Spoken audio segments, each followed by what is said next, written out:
Every now and then, a game concept comes along that is so blindingly ingenious, you have to wonder why no one else has ever attempted it previously. Hardlines is one such concept. It takes the pill-gobbling gameplay from the Nokia favourite Snake and combines it with the trippy light cycle sequence from Disney's Tron, thereby creating one of the most addictive and downright enjoyable games we've played on iOS in quite some time.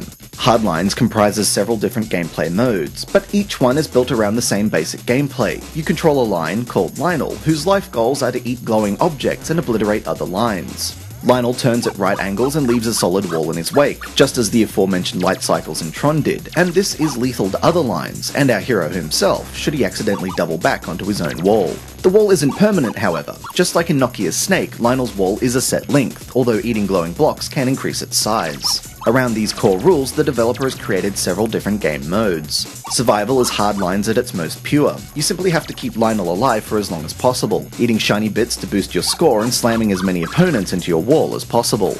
Deadline gives you 3 minutes to score as many points as possible with infinite lives, while Time Attack allows you to extend the time limit by scoring points.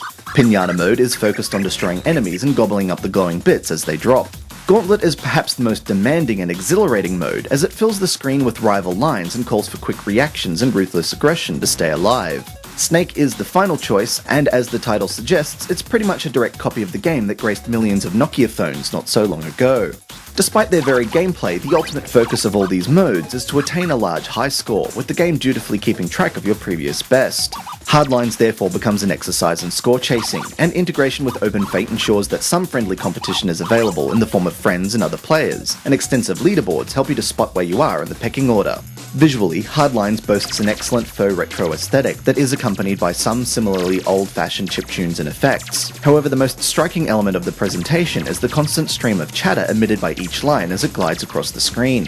Rather than being characterless pixels, each line has its own personality. As they all go about their business, they will impart various nuggets of wisdom and even crack jokes. Rather than being a distraction during gameplay, these amusing quips augment the gameplay, making Hardlines even more appealing and endearing. The game has a couple weaknesses. The first and most obvious is the lack of multiplayer.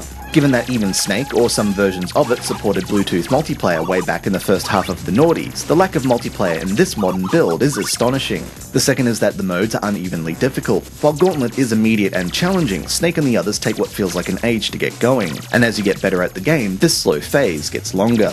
Hardlines is all about chasing scores, and unless you're excited by the idea of constantly bettering your previous personal best, you may tire of Hardlines after a couple of days. However, if you value short-burst mobile entertainment and long to play a game that showcases the gloriously addictive gameplay of Snake, but has a unique twist that makes it seem fresh and new, then you really should stop reading this review and download Hardlines as quick as humanly possible.